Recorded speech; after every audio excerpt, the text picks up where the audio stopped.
Bienvenidos a todos los internautas que nos acompañan en el Centro TV. Gracias por estar aquí. Hoy tenemos una edición especial en estas entrevistas que siempre preparamos para toda la comunidad de la región del Maule, Chile y el mundo. Estamos hoy conmemorando el Día Internacional de la Salud Mental y coincidentemente también teníamos agendado una entrevista junto a Luis Pino, director de carrera de Psicología de la Universidad de las Américas, quien está junto a nosotros para tocar interesantes temas, especialmente sobre lo que es la sobreexposición a las pantallas, la era digital de hoy en día. Hola Luis, ¿cómo estás? Muy bienvenido. Hola, muy bien, muchas gracias y antes que todo, gracias por el espacio y poder como instalar una forma y una visión respecto de las tecnologías.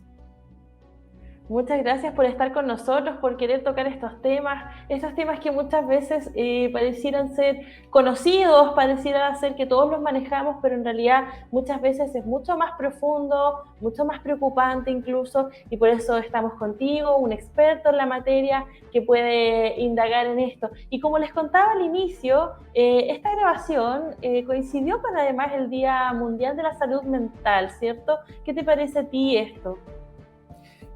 Sí, es coincidente y habla de cómo los cambios en la conducta de las personas hay que detenerse un poco y reflexionar si eventualmente esto que es neutral, que es la tecnología, si el uso y abuso puede significar alguna problemática, ya sea a nivel relacional, cognitivo, incluso fisiológico. Entonces, es un buen momento y un buen espacio para hablar de ello. Perfecto, estamos de acuerdo. Bien, esta entrevista va a aparecer en las multiplataformas de Video El Centro. Usted que nos está acompañando en este momento, les quiero comentar de que es una entrevista grabada y se está grabando, valga la redundancia, un 10 de octubre, Día Mundial de la Salud Mental, y que pone en relevancia este tema que se correlaciona mucho con el uso de las pantallas, con la era digital, con esta nueva sociedad post pandemia también, donde muchas veces nos acompañamos de las pantallas, ¿no? ¿Cómo puede esto incidir de manera negativa en la salud mental de las personas, profesor Luis Pino? Sí, como señalaba al inicio, una forma como pedagógica de comprender todo lo que el quehacer humano tiene al menos tres niveles de incidencia o afección, a nivel fisiológico, cognitivo y social. A nivel fisiológico, en definitiva, va a implicar una serie de consecuencias o implicancias, por ejemplo, que podrían estar asociadas a la higiene del sueño, incluso a la conducta alimentaria. Quiere decir que eventualmente el excesivo uso o abuso, sí, de pantalla podría generar que las personas no logremos un sueño profundo y no podamos descansar bien y dependiendo del momento de tu ciclo vital, por ejemplo, va a afectar tu desarrollo endocrino, el crecimiento, el aprendizaje o sencillamente tus habilidades al otro día para poder resolver algún tipo de problema, ¿ya? Pero también esto va a afectar, ¿sí?, en que tú, el contenido, ¿sí?, de qué manera un celular va a afectar fisiológicamente el contenido. Si tú estás viendo, por ejemplo, y siendo orientado de manera negativa, por ejemplo, por un influencer, que es el nombre que recibe una persona que destaca en las redes digitales, y vas a adherir a su dieta o a sus sugerencias de estilo de vida, que desde el punto de vista médico, los estilos de vida y cierto tipo de dieta son particulares y tú podrías adoptarla y eventualmente tener consecuencias médicas bastante graves, como ha ocurrido en muchos casos. A nivel cognitivo, por ejemplo, falta en la concentración, en la percepción de mundo, en las ideas que tú tienes en el mundo, en las creencias, a qué adherir, a qué ideología adherir o a qué fanatismo incluso podrías adherir fácilmente, ¿no? Incorporar lo que está de moda podría no ser un gran problema, pero también tú podrías pensar que esto va a significar que tú te quedes fuera de algo. A nivel social o relacional va a afectar, ¿sí?, de qué manera tú desarrollas tu identidad. Podría ser, y que algunos lo han refutado, pero tiene mucho sentido, que el pertenecer, el usar cierto tipo de tecnología, ciertas plataformas o ciertas marcas de dispositivos celulares, por ejemplo, va a dar cuenta de si tú eres joven, si eres activo, si eres deportista, es decir, tu identidad. Luis, este tipo de afectaciones que tiene que ver con la sobreexposición a la pantalla, tú estuviste mencionando que puede afectar, por ejemplo, a los adolescentes, a lo mejor en la etapa de la identidad. o también a las personas a la hora de tener que rendir en su trabajo al día siguiente. O sea, podríamos hablar de que la afectación es transversal, puede ser para jóvenes, puede ser para adultos, pero ¿existe algún grupo o rango etario que esté más vulnerable, más expuesto ante la sobreexposición a la pantalla? Sí, podemos encontrar que si bien es transversal, a cada grupo etario podemos encontrar cierto grado de dificultad, ya sea por inclusión o exclusión. Ya partiendo, por ejemplo, por los adultos mayores, que eventualmente el no uso, el no acceder a contenido o un lenguaje o a esta forma de resolver problemas o de vincularnos, eventualmente podrían quedar fuera. Pero el momento que ellos lo utilicen, lo importante es que ellos le den el uso adecuado y eventualmente se podrían, por ejemplo, si encontramos un adulto mayor que eventualmente está en situación de abandono, la única forma de mitigar la sensación de abandono o esta desvinculación es a partir de las plataformas y se podría volver una persona que abusaría de las plataformas o de las pantallas, que prefiero como señalar lo que es más transversal. Un adulto, por ejemplo, que trabaja, una persona, eventualmente va a tener mayor distractibilidad en el trabajo por el uso de pantalla. ¿Sí? Hay algunos estudios que plantean, por ejemplo, que una persona puede pasar, ¿sí?, 10 minutos focalizado en el trabajo y luego 5 minutos focalizado en pantalla, en elementos que eventualmente puedan ser distractores y disminuir con esto la producción o generar conflictos en la accidentabilidad y así una serie de circunstancias dependiendo en qué trabaja. Pero los adolescentes son los que eventualmente, por ser jóvenes además y por el momento en el ciclo vital que se encuentran, son las personas que están siendo más demandadas y exigidas, ¿sí? Porque primero son jóvenes y se les exige, a propósito de su desarrollo de identidad, que tengan ciertas características, que sean aceptados, que sean felices, que tengan una vida estándar, y esa demanda social hace que ellos se puedan someter fácilmente a cualquier indicación, sugerencia, estilo de vida, dieta, moda, forma de pensar o por suerte ya no están tan presentes o estos desafíos que ocurren a través de plataformas y por lo tanto son altamente vulnerables. Pero como muchos de ellos, que un grupo grande, etario grande, que puede ir, por ejemplo, desde los 13 años hasta los 22 años, es un grupo bastante amplio y están en proceso de aprendizaje y maduración encefálica también. Por lo tanto, a nivel neuronal van a tener ciertas consecuencias si es que ocurre esto que señalé, que poseen una mala higiene del sueño. Se duermen temprano, pero el hecho de estar atentos a las pantallas, lo más probable es que no logren un sueño profundo y todo lo que implica respecto a su desarrollo neuronal. Y a propósito del rendimiento educativo o académico, si están pendientes, si esperan utilizar pantallas, lo más probable es que baje su rendimiento académico por mala higiene del sueño, por dedicar más tiempo a uso de pantalla. A nivel transversal, y que Chile no está muy lejos, ¿sí? Las personas invierten 6 horas en pantalla, 3,6 horas en uso de un computador y 3,6 horas, ¿sí?, en celulares. Por lo tanto, si lo sumamos y pensamos, hay un alto tiempo que está involucrado en eso, sin considerar el contenido, y por lo tanto no hay relaciones interpersonales face to face, cara a cara, que signifique desplegar y desarrollar otras habilidades que son esenciales para el desarrollo humano, para ponernos de acuerdo, para tener buenas relaciones interpersonales, para resolver conflictos interpersonales, que es lo cotidiano de todo ser humano. Hay muchísimas aristas que abordar, hartas cosas en las que me quiero detener, pero voy a partir primero por algo que comentábamos al inicio que me quedó dando vueltas. Por un lado, existe cierta vulnerabilidad en el contenido del consumo y por otro lado, en la conducta de consumo. ¿Cuál podría ser, cómo podrías definir esto? Porque por un lado, sabemos que se puede afectar fisiológicamente, puede tener consecuencias fisiológicas, como también psicológicas. Entonces, por eso me gustaría que hicieras la distinción entre la conducta de consumo y el contenido que se consume. Claro, vamos a dejar para el final el contenido un poco que podría ser lo más popular. Ya se ha comparado el uso de pantallas como una adicción y se ha instalado en la nomenclatura psiquiátrica o de salud mental como una conducta compulsiva, ya similar, por ejemplo, a la ludopatía o al abuso de sustancias, donde existe un patrón recurrente compulsivo de uso de pantallas, pese que esto o frente que ha producido algún tipo de malestar clínicamente significativo o malestar relacional, es decir, la persona tiene algunas consecuencias negativas por el uso de pantalla, deja de estudiar, deja a su familia de lado, eventualmente no está durmiendo bien, eventualmente está dejando su trabajo de lado o ha mermado su productividad laboral, etcétera, ¿sí? Y sigue un patrón persistente de uso más allá de los tiempos que habíamos señalado, ¿ya? Solo uso, sin contenido, ¿ya? Y esta compulsión va a significar que la persona que no utiliza, ¿sí?, la pantalla o no está recurrentemente, tiene un nombre anglosajón, pero cambiando de página constantemente, esta conducta compulsiva, ¿sí?, es lo que produce placer, pero en realidad no es lo que produce placer. Es una disminución de una sensación de tensión, de malestar, ansiedad o incluso angustia por no ver un contenido novedoso. ¿Qué es lo que está buscando la persona? Un contenido novedoso. Entonces, no es en sí mismo la pantalla y todo lo que puede implicar, sino que respecto de yo tengo la expectativa que voy a recibir una recompensa o placer o disminución de la ansiedad a partir de ver una nueva fotografía o a partir de encontrar algún contenido novedoso.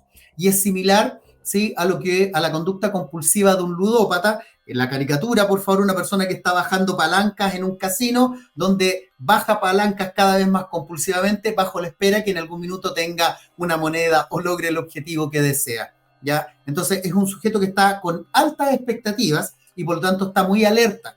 Y una persona que está cotidianamente alerta es similar a estar en un estado constante ansiógeno.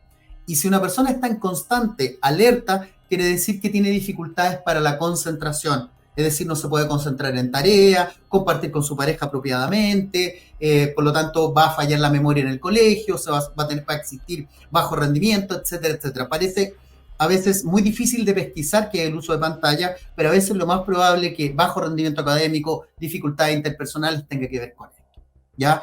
Respecto al contenido, y acá viene lo interesante y lo que hay que tener mucho cuidado. Cómo se produce lo que se denomina burbujas, si tú revisas cotidianamente contenido y cómo esto funciona con algoritmo, que el algoritmo en sí no es un problema, sino que más o menos la persona se va a movilizar en un mundo seguro en donde existe la mayoría de las personas que tú crees que piensa o que comparte tus ideas o creencias, pero en realidad tú estás dentro, ¿sí?, de una pequeña red donde se va, ¿sí?, retroalimentando cierta información más o menos homogénea. Por lo tanto, dependiendo de ese contenido va a ser una dificultad. Puse como ejemplo las dietas, a propósito de un grupo vulnerable que podrían ser los adolescentes.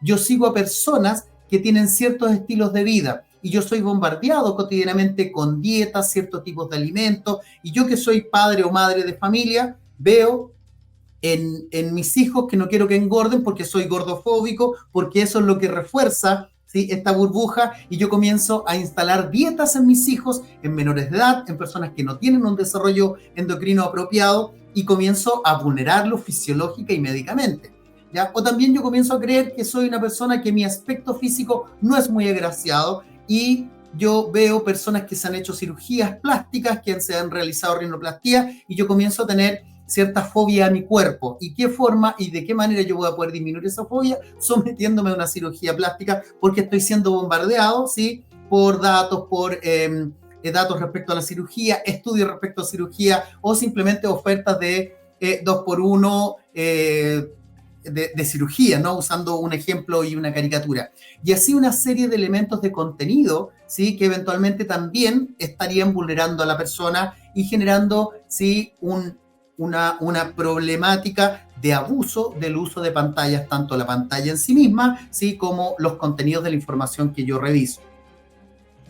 Qué potente es el tema, realmente todas las personas estamos expuestas a esto y es súper importante poner límites, ¿no? Pero antes de pasar a eso y cómo trabajarlo o cómo abordar estas problemáticas, me quiero detener en un concepto que tú mencionaste, que es la vulneración fisiológica, porque creo que por un lado la gordofobia es un concepto que ya tiene una carga simbólica a nivel social, entonces cuando lo abordamos desde otra vereda, que sería la vulneración fisiológica de menores o de los hijos, ¿cómo podrías desarrollar tú esta idea para que las personas puedan entender que muchas veces tienen ideas, valga la redundancia, preconcebidas que vienen del internet, de las redes sociales y que pueden significar o desencadenar una vulneración?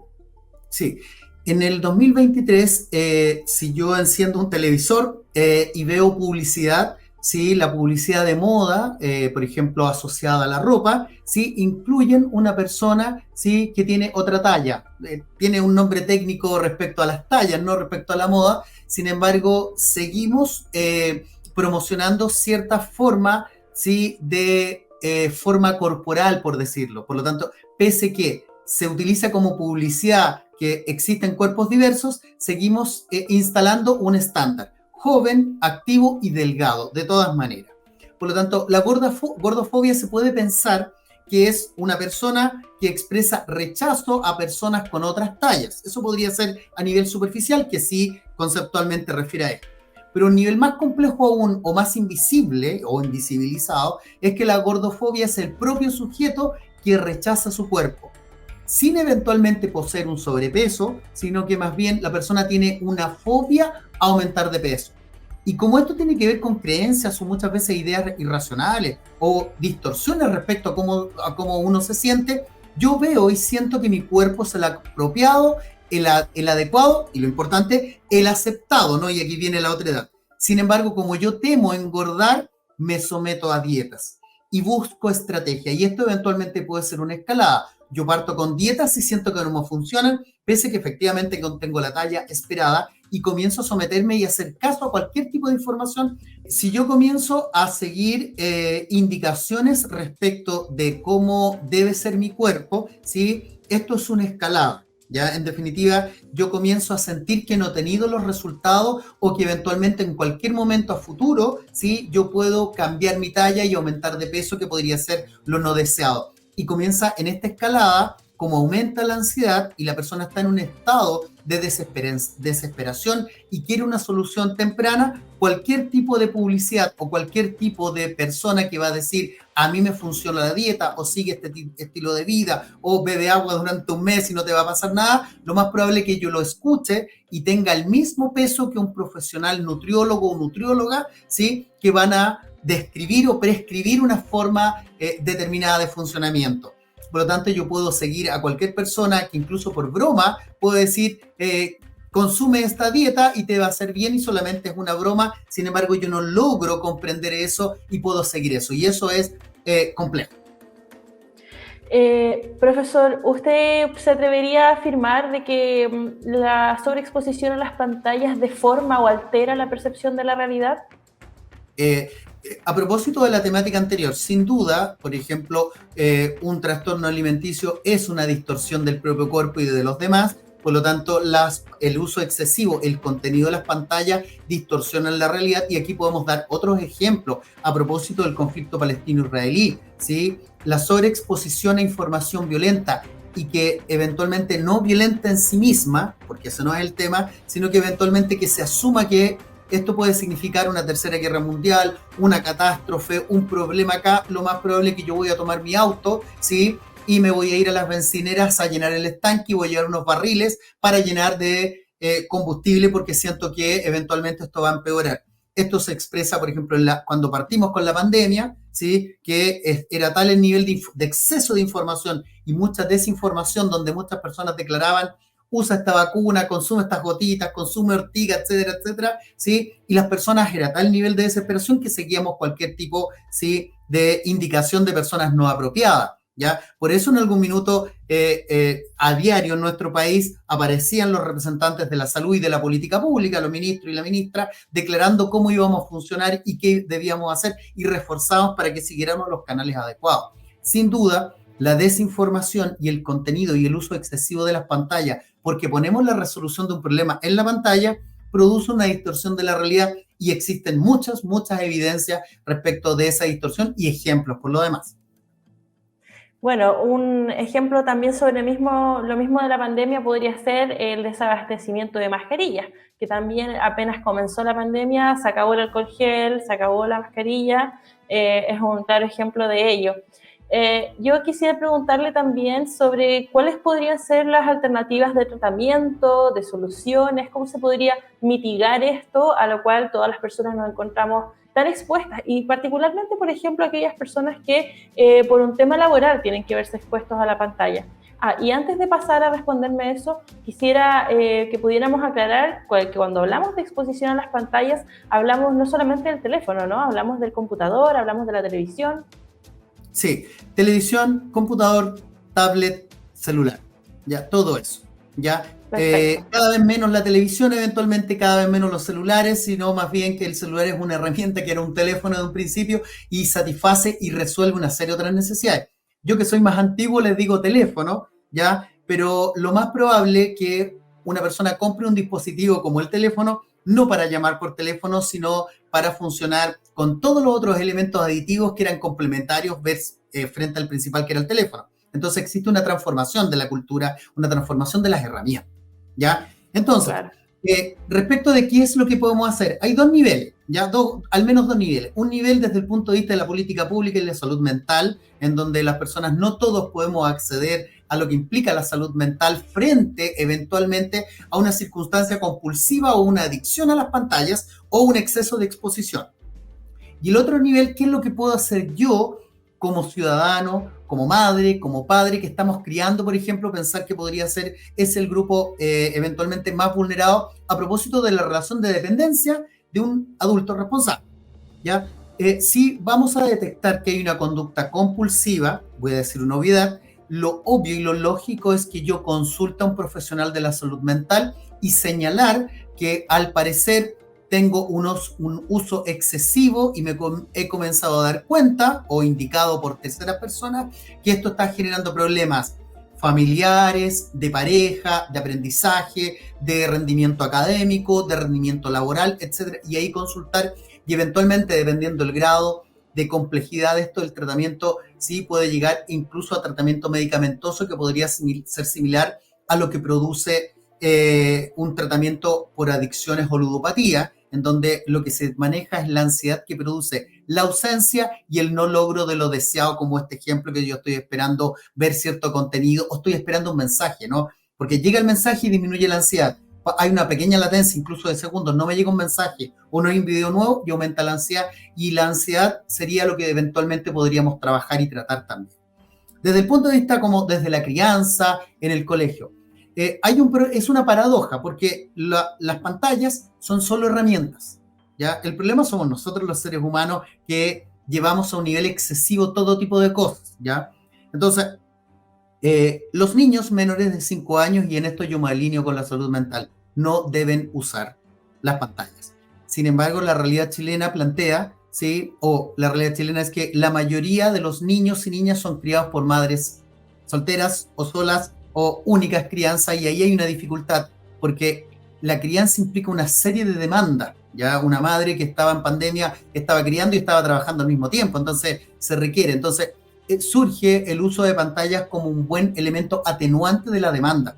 Entonces ahí hay un círculo vicioso, pero que es reconocido, al menos por mí, que es una herramienta que ese círculo vicioso tiene una etiología o tiene una causa que es mucho más compleja que una madre que dice que delega en el celular la crianza, sino que tiene que ver con que la crianza es algo más bien colectivo y no individual. Pero culturalmente, y a propósito de un enfoque de género o la mirada correcta de esto, mirar desde el género, no podemos delegar en una persona la crianza. Entonces, frente a esa realidad, utilizar, moderar y poner límites el menor tiempo posible, y que el celular no sea un refuerzo, es decir, que no sea un premio y tampoco que sea un castigo. Porque si es un premio, yo voy a comenzar a tener una conducta para esperar utilizar más el celular, ¿ya? Y si es un castigo, me voy a perder de todos los beneficios, y si es un castigo, ¿sí? Yo voy a sentir que el celular es algo positivo y me lo quitan, por lo tanto va a aumentar el deseo por utilizar el celular, ¿ya? Luego de eso, controlado esto y dicho y aclarado esto, es muy importante entonces que veamos lo que es. Es una herramienta que tiene contenido, eventualmente utilizarlo con otra persona. Si tú eres un niño o niña que eventualmente utiliza redes sociales porque eventualmente es la forma que uno valida, la forma que uno socializa, es importante que los padres tengan cierto grado de control y conocimiento, qué visita, qué mira, con quién vincula, con quién habla. Y al momento de tener ese control, porque uno no dice, dime con qué miras, que eso a quién miras o dónde visitas, sino que tú vincularte con esa persona. Buscar una estrategia de generar un espacio seguro para que tu hijo o hija sepa que debe confiar en ti y a partir de eso comparten, ¿sí?, lo que tú estás haciendo y comparten lo con quien estás compartiendo y eventualmente, a propósito de los nativos digitales, eventualmente puede que sepan algo que el adulto padre o madre no sabe y eventualmente el padre aprende de este mundo y disminuye su ansiedad por control.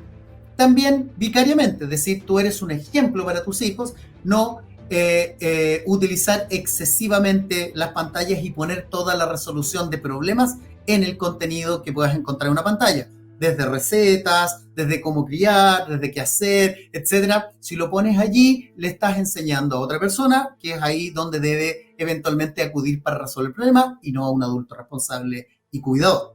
Eso creo yo a grandes rasgos podría como ejemplificar someramente qué podríamos hacer. Sin duda el ejemplo es una gran herramienta de enseñanza. Ahora me gustaría que conversáramos para cerrar ya esta entrevista sobre la idea de dar a entender la salud mental como un derecho humano, que es lo que está promoviendo la Organización Mundial de la Salud. ¿Qué se podría entender de esto como un derecho humano? Cuando yo pienso que la salud o acceder a una buena calidad de vida es un derecho humano, estoy pensando en algo ético, ¿ya? La salud mental y el malestar que produce cualquier tipo de problemática hace sufrir a las personas y por lo tanto, no solo quienes pertenecemos a la salud mental debemos incluir que el bienestar es algo básico y esencial, más allá, siendo redundante de lo que dicen los derechos humanos, es que hay alguien que lo está pasando mal. Y social, cultural, incluso como política pública y humanidad, debemos ser un poco empáticos con alguien que lo pasa mal. Las personas que lo pasan mal, la mayor parte del tiempo no lo pasan mal porque en realidad porque no posean ninguna herramienta o no posean los recursos o no posean el deseo de pasarlo bien o estar bien, sino porque no hay ningún elemento en el ambiente, otras personas, otros recursos que impliquen que pueda estar en una condición de bienestar. Y eso es un deber de todas las personas, no solo de los psicólogos y psicólogas, poder apoyar a las personas. A veces poder contener, acompañar, visitar, llamar, un mensaje, ser amable con el otro, mitiga una sensación de malestar. Y si esto tiene que ver, por ejemplo, solo como ejemplo, con alguna problemática o algún trastorno del ánimo, basta que tú sientas que alguien es agradable contigo y eventualmente eso pueda motivar para que la persona pueda seguir adelante y si no tiene acceso a la salud, pueda llegar incluso a consultar y acceder a un beneficio. Por lo tanto, hablar de derecho humano y salud mental es mucho más allá de quienes pertenecemos a la salud mental. Qué bonito resumen, sin duda tiene que ver también con políticas públicas, con mayor acceso y así como lo decías tú, una mayor empatía por parte de todos quienes rodean, todos quienes componemos el entretejido social para hacer de esta día un poquito más amena, nuestro día a día un poquito mejor. Bien, agradecemos enormemente su participación en esta entrevista. Sin duda es un tema que tiene muchísimo más de qué hablar en honor al tiempo. Hemos llegado hasta acá, pero tenemos un panorama general de al menos cómo identificar si se está teniendo una adicción a las pantallas, cómo se puede mitigar esto y cómo también como sociedad podemos trabajar en darle un mejor uso, ¿no? Ya sabemos que las pantallas no son el problema, sino cómo las utilizamos. Muchas gracias por esta entrevista. No sé si quiere darle algún último mensaje a todos quienes nos ven a través de Diario El Centro. Sí, solamente darles un saludo. A veces nosotros ponemos en los profesionales de la salud mental los encargados de resolver problemas, pero en realidad lo que tenemos que hacer es hacernos parte de ese problema y hacernos parte de la solución y apoyar, acompañar, no satanizar las pantallas, ¿sí?, sino que verlo como una herramienta y existen para que nosotros seamos mejores personas, seamos felices y tengamos sin duda una mejor calidad de vida. Luis Pino, director de carrera de Psicología de la Universidad de las Américas, nos acompañó en esta edición especial de Salud Mental de El Centro TV. Muchas gracias por acompañarnos. Esperamos tenerlo nuevamente conversando de estos y más temas. Que esté muy bien. Muchas gracias. Gracias, que esté muy bien. Hasta luego, entonces nos despedimos y volveremos con mucho más, como siempre, a través de nuestras multiplataformas, El Centro TV en YouTube, canal 180 a través de zapping.com y, por supuesto, nuestra matriz, diarioelcentro.cl. Ahí usted también puede encontrar todas las noticias del acontecimiento regional, nacional e internacional. Nos vemos en una próxima edición. Chao, chao. El Centro, la voz del Maule.